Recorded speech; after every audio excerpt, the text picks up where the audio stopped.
नबी पाक सल्लल्लाहु ताला अलैहि वसल्लम की जो असमत बारगाह रब्बुल इज्जत में है वो किसी पैगंबर की नहीं।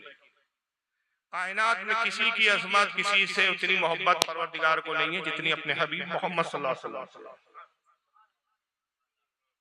शोरा ने अजमत मुस्तफ़ा, फजाइल मुस्तफ़ा, मनाकिब मुस्तफ़ा पर किताबें की किताबें लिखी, जिल्दों की जिल्दें लिखी।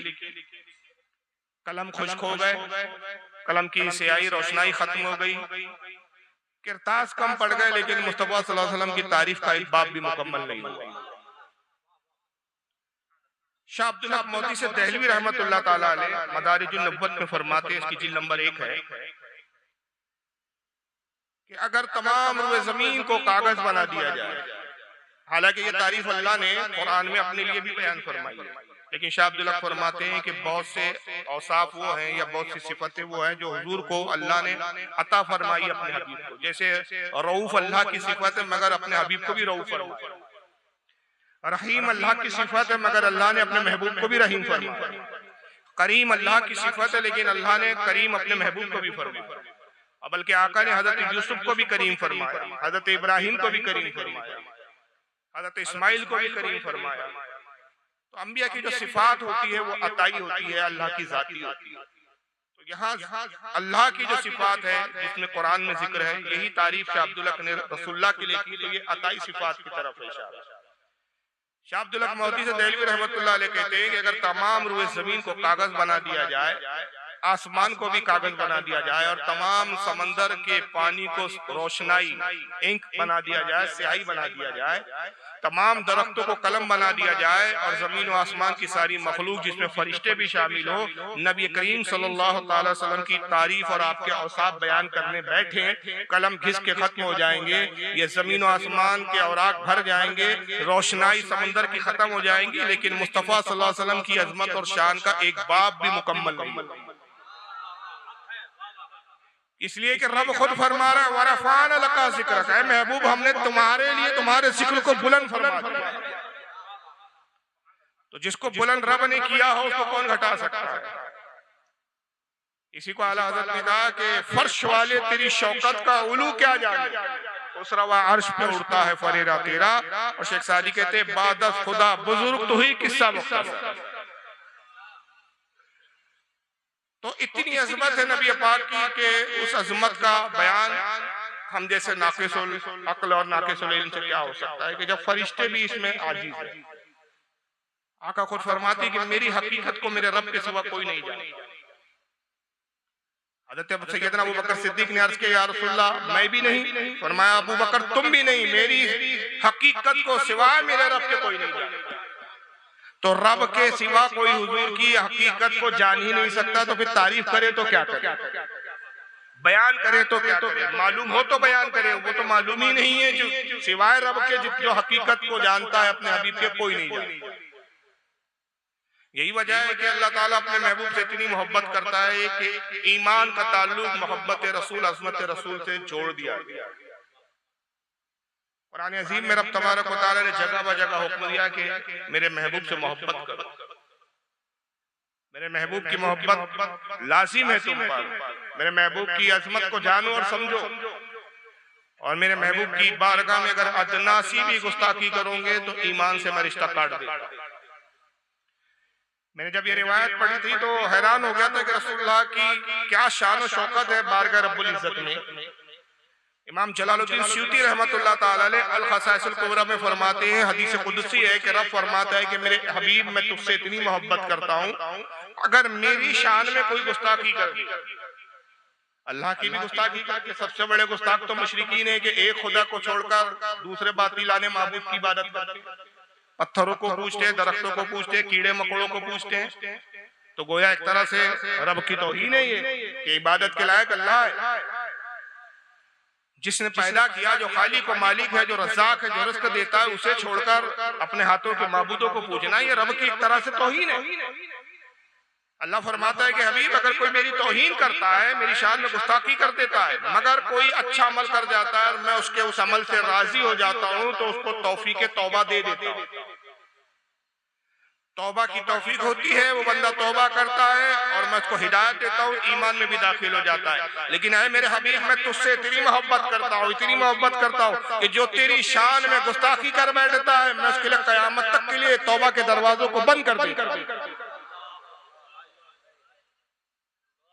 और उसी के लिए कुरान में एक जगह फरमाया, खतमुल्लाहु अला कुलूबिहिम, इनके दिलों पर हमने मोहर लगा दी, वाला समीम, कानों पर इनके पर्दे डाल दिए, वाला अबसारिहिम, आंखों के सामने खटाटूब अंधेरा है, यशवतु वलहुम अज़ाबुन अज़ीम, और इन्हीं के लिए अल्लाह ने दर्दनाक अज़ाब तैयार किया।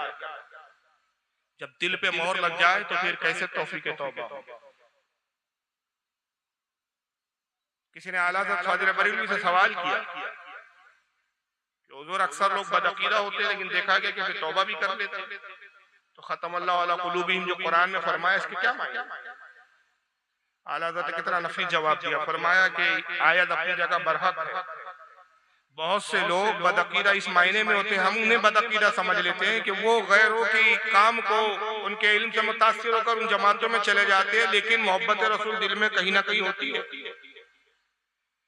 तौफीक होती है, तौबा कर लेते हैं, गुस्ताखी नहीं करते। याद रखो, जो गुस्ताखी ना करे उसको तौबा की तौफीक मिल जाती है, मगर गुस्ताखी करे तो तौबा के दरवाजे बंद हो जाते हैं। अबू जहल गुस्ताख था, इसलिए तौफीक नहीं हुई। हजरत उमर दुश्मन से गुस्ताख नहीं थे, दुश्मन थे, नबी को मारना चाहते थे, कत्ल करना चाहते थे, लेकिन तारीख में कहीं नहीं मिलता कि रसूलुल्लाह की शान में गुस्ताखी करते। तो बाद औकात दुश्मन भी ऐसे होते हैं जो बावकार होते हैं, उनके भी अपने उसूल और ज़ाबते होते हैं, और बाद दुश्मन ऐसे होते हैं कि निष्ठा की बहुत ही निचले स्तर पर, बहुत ही निचली हदों तक आ जाते हैं।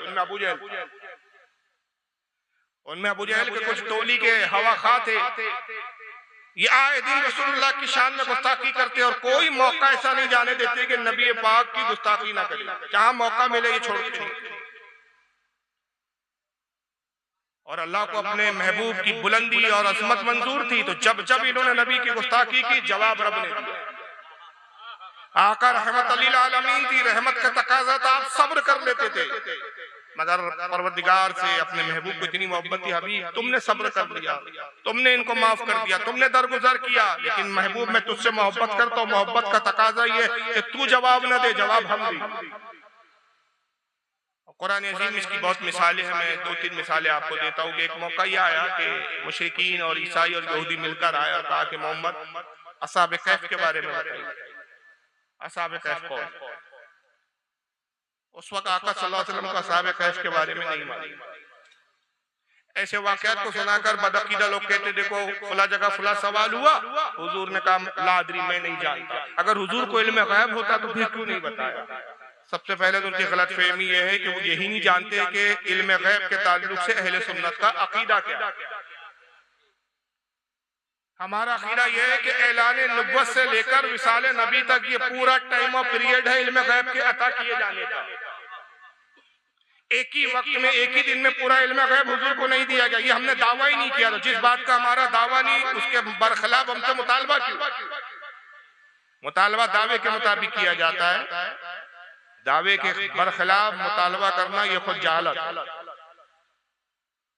तो हम ये कहा कहते हैं कि हुजूर को सारी बातें खुद ब खुद मालूम थी। आला हज़रत कहते हैं कि जो रसूलुल्लाह का इल्म गैब के बारे में जाने के बे अताए इलाही, अल्लाह की अता के बगैर हुजूर जर्रा बराबर भी इल्म रखते हैं, वो काफिर है। जर्रे के बराबर भी रसूलुल्लाह को इल्म नहीं, बगैर अल्लाह के बताए भी। मगर जो अल्लाह ने बताया और जूजू बताया, तो विसाले मुस्तफा तक पूरे इल्म गैब को इतना अता किया कि मा काना वमा यकून, जो कुछ हो चुका वो भी बता दिया, जो होने वाला है वो भी बता दिया। अब जो कुछ हवादिसात है, जो कुछ हो रहा है, जो कुछ मखलूकात पे गुजर रहा है, सबकी इत्तला मुस्तफा सल्लल्लाहु अलैहि वसल्लम। तो उस वक्त हुजूर को नहीं मालूम था, तो हुजूर सल्लल्लाहु अलैहि वसल्लम ने कहा अच्छा ऐसा करो, कल आओ, कल मैं असहाब कहफ के बारे में बताऊंगा। वही का सिलसिला रुक गया, जिब्रील नहीं आए, मुशरिकीन आए, साथ में यहूद और नसारा भी थे। सवाल यहूदियों ने किया था, उन्होंने अपनी आसमानी किताबों में असहाब कहफ के बारे में पढ़ रखा था, उन्होंने कहा मोहम्मद क्या कहते हो असहाबे कहफ के बारे में? कहा कल आओ, आज जिब्रील नहीं आए। दूसरे दिन आए, तीसरे दिन आए, हुजूर बार बार ये कहते रहे, सरकार परेशान होते रहे कि वजह क्या, आखिर जिब्रील आ क्यों नहीं रहे, वही क्यों नहीं ला रहे।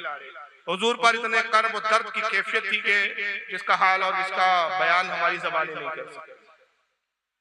मुशरिकीन ने मजाक उड़ाया, यहूद और नसारा ने मजाक उड़ाया, और मुशरिकीन ने एक जुमला कहा उस वक्त जो रिवायतों में आता है, ववद्दा रब्बुका मुहम्मदिन मुहम्मदा, मोहम्मद के रब ने मोहम्मद को छोड़ दिया। मोहम्मद से मोहम्मद के रब का ताल्लुक खत्म हो गया। ये छोटी मोटी तोहमत नहीं थी, ये छोटा मोटा तंज नहीं था, ये बहुत बड़ा टर्न था, बहुत बड़ा तंज था। गोया दूसरे लफ्जों में कह रहे हैं कि मोहम्मद से पैगंबरी का ओहदा ही खत्म कर दिया गया, मोहम्मद का रब मोहम्मद से नाराज हो गया, छोड़ दिया मोहम्मद को। अब जब ये ताना दिया तो रसूलुल्लाह सल्लल्लाहु अलैहि वसल्लम और परेशान। बहरहाल उस वक्त फिर सूरह दुहा की कुछ आयतें नाज़िल हुई और रब तबारक व तआला ने फरमाया वद्दुहा, आपके रुखे ज़ेबा की कसम। मैं ये तफसीरी तर्जुमा करता हूं, आपके रुखे ज़ेबा की कसम, वल्लैली इज़ा सजा, और आपकी ज़ुल्फ़े अंबरी की कसम कि जब वो बिखर जाए।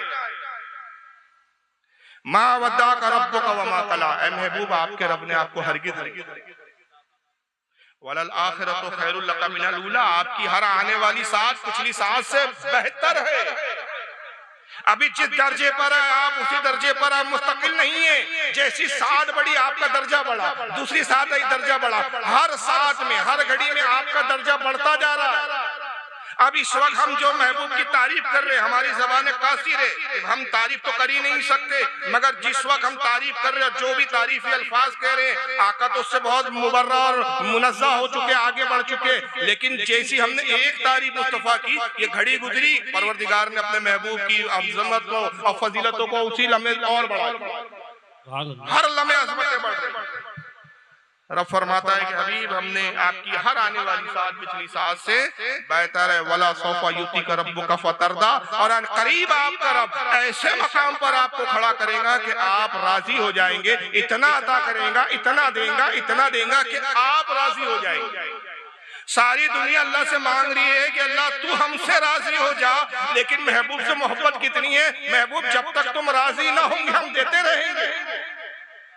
तो आका के ऊपर जब ये आयत नाज़िल हुई तो आका सल्लल्लाहु अलैहि वसल्लम ने फरमाया, ऐ लोगों तुम सब गवाह हो जाओ कि मेरा रब मुझसे वादा फरमाता है कि अभी अनकरीब हम तुझे ऐसे मकाम पे खड़ा करेंगे या इतना देंगे कि तुम राजी हो जाओगे। तो मैं उस वक्त तक राजी ना होऊंगा जब तक अपने उस उम्मती को जिसके दिल में राई के दाने के बराबर ईमान है उसको जन्नत में ना ले जाऊं, तब तक मैं रब से राजी नहीं होने वाला।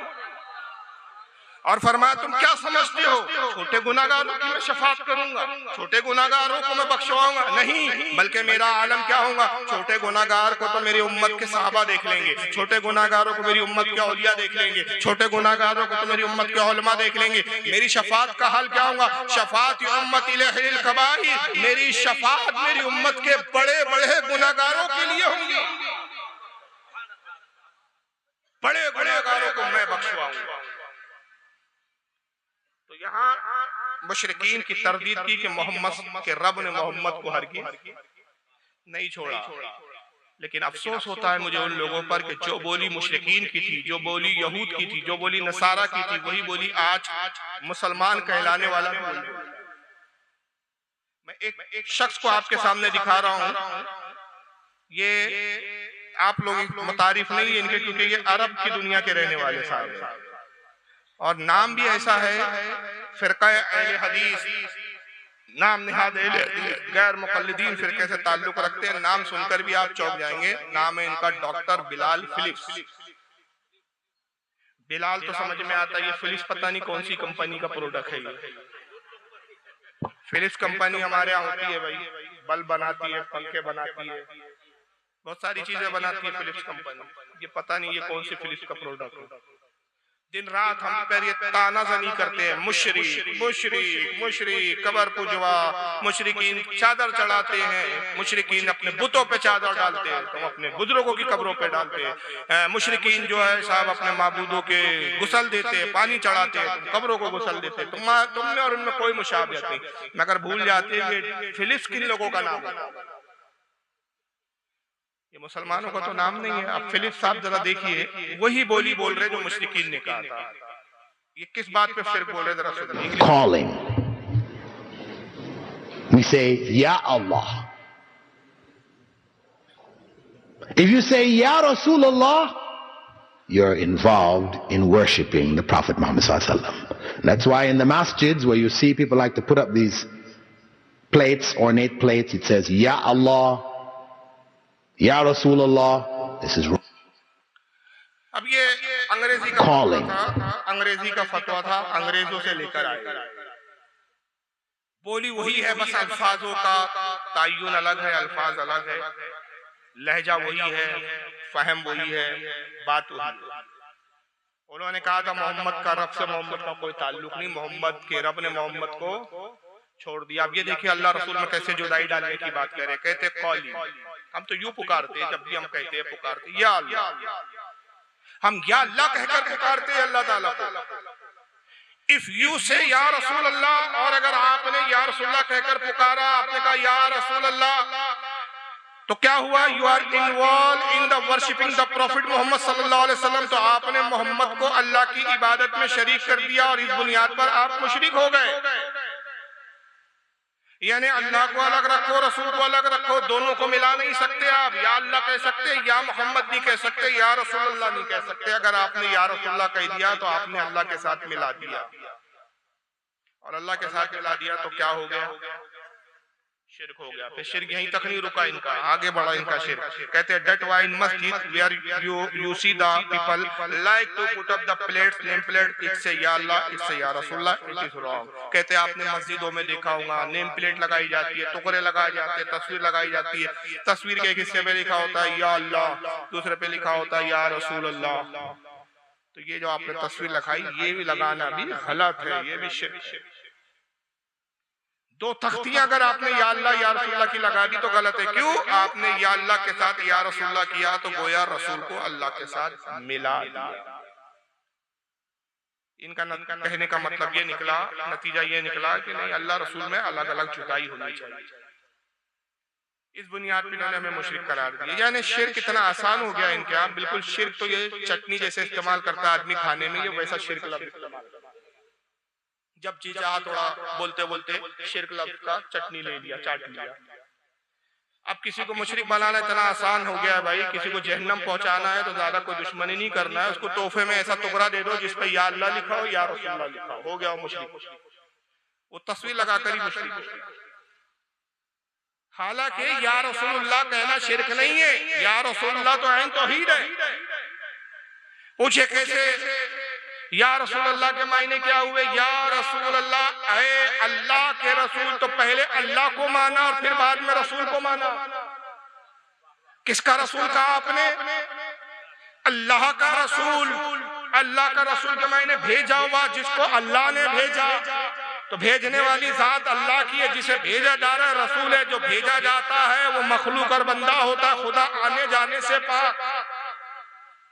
तो ये तो तौहीद का जिक्र हुआ और साहबा इकराम तो यही कहते थे, फिदा का भी उम्मी या रसूल अल्लाह, दिन रात या रसूलुल्लाह या रसूलुल्लाह कहते थे। तो क्या माज़अल्लाह सारे साहबा मुशरिक हो गए?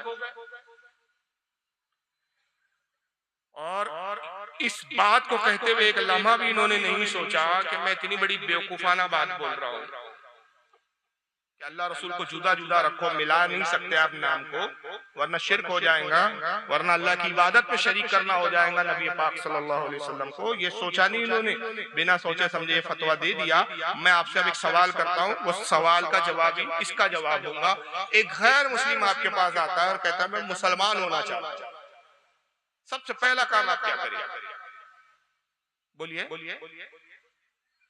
अरे बोलिए भाई, मजमे में समझ में आ रही है कि नहीं मेरी तकरीर? कलमा पढ़ाएंगे माशाल्लाह, जज़ाकल्लाह, कलमा पढ़ाएंगे। और इस ताल्लुक से एक मसला भी सुन लीजिए, बड़ा नाजुक मसला है। फुक़हा किराम फरमाते हैं कि एक गैर मुस्लिम किसी मुसलमान के पास आया और कहा मैं मुसलमान होना चाहता हूँ, मुझे मुसलमान बनने का कोई तरीका बताइए। तो हुक्म यह है कि फौरन कलमा पढ़ा के उसको पहले इस्लाम में दाखिल कर दे। हर मुसलमान कम से कम इतना तो जानता है कि कलमा क्या है। क्या है कलमा?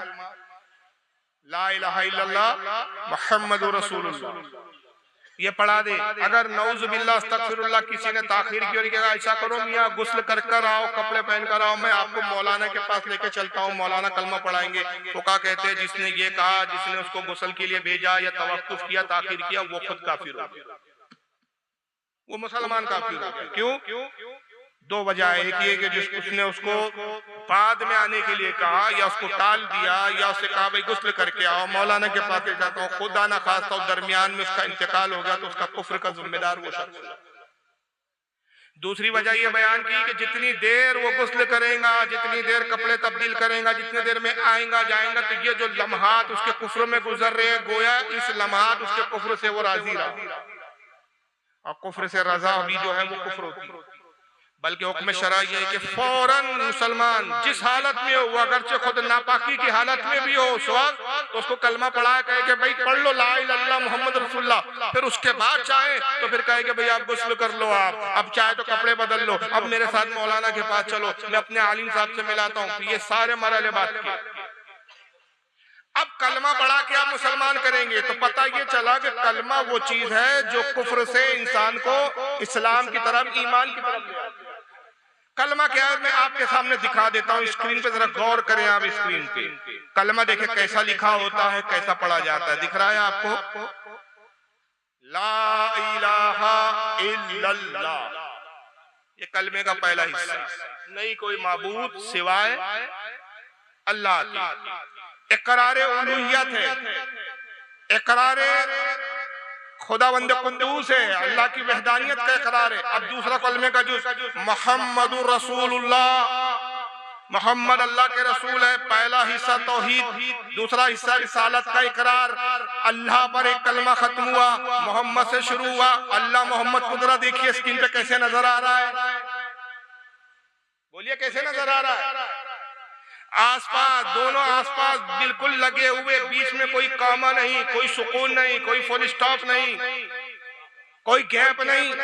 तो जो कलमा ईमान में दाखिल कर रहा है, उस कलमे में अल्लाह ने अपने नाम के साथ अपने महबूब के नाम को जुदा ना किया, तो ये पाखंडी कौन है जो तख्तियों में जुदा कर रहा है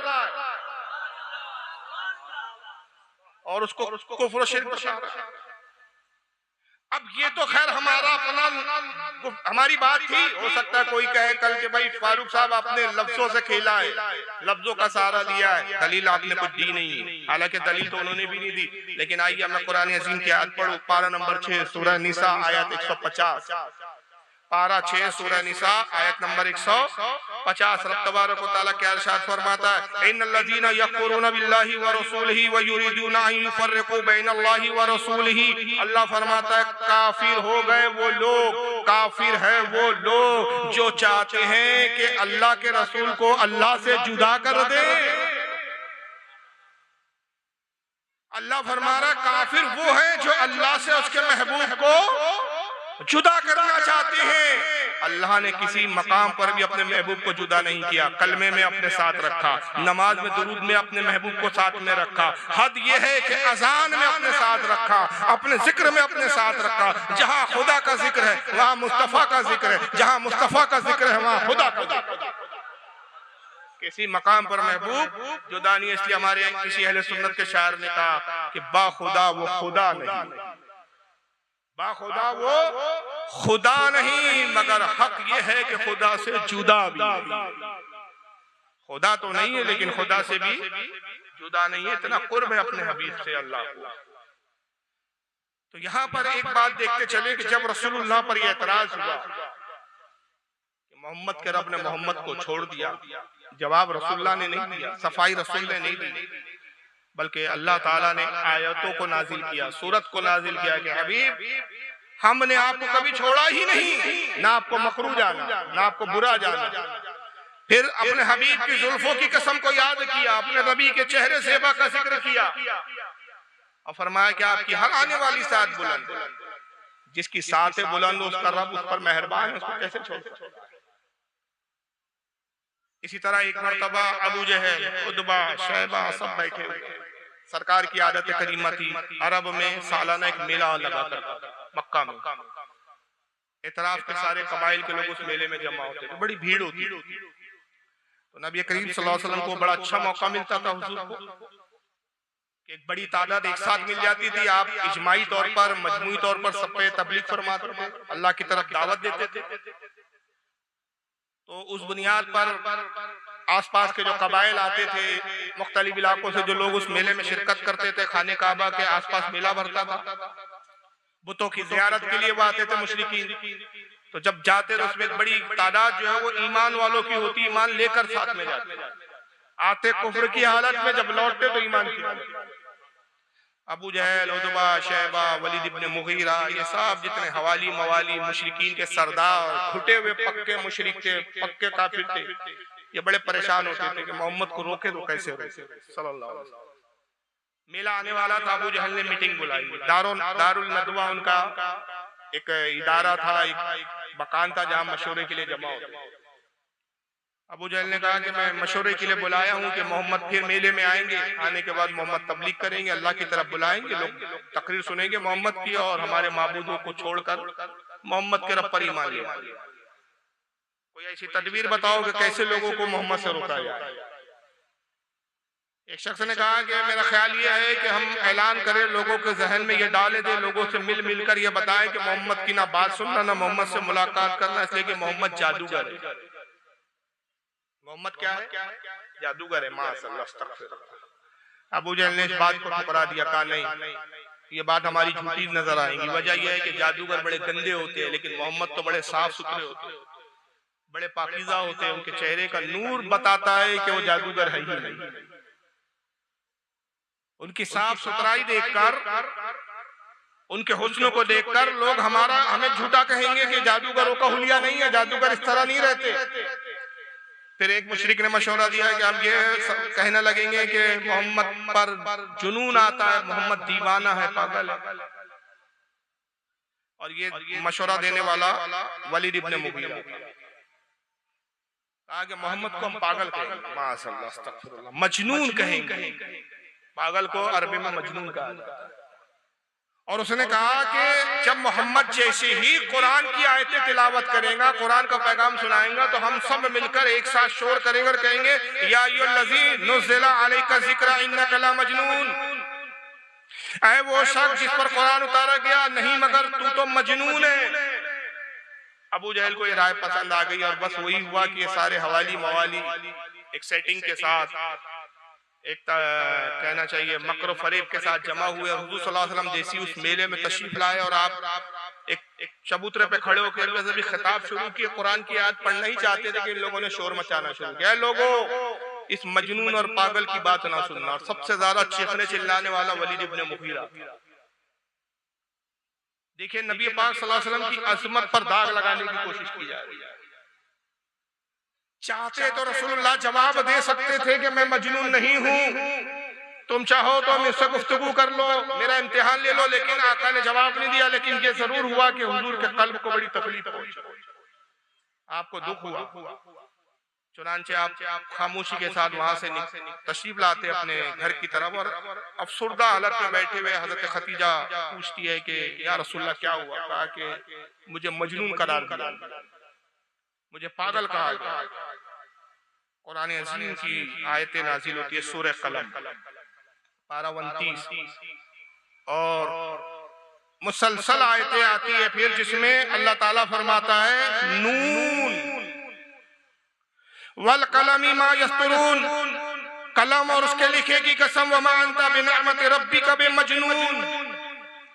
ऐ हबीब, आप अपने रब के फजल से हरगिज मजनून और पागल नहीं। इल्जाम मुशरिकीन रसूल पे लगा रहे, जवाब परवरदिगार आलम दे रहा।